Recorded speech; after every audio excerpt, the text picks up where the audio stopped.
آقا خیلی مخلصم.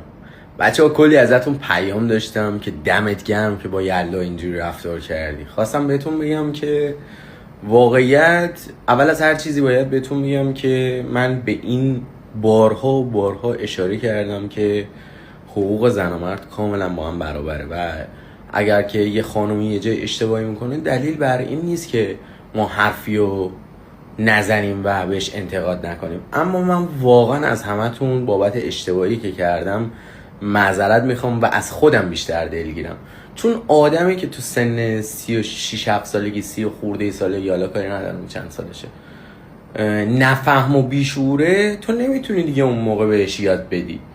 همه ما میدونیم که شستن مرغ روی لیوان باکتری میاره، میکروب میاره و یه کار فوق العاده چندشاور و کثیفه. اصلا توی گوگل هم شما سرچ کنی عوارضشو بهتون میگه.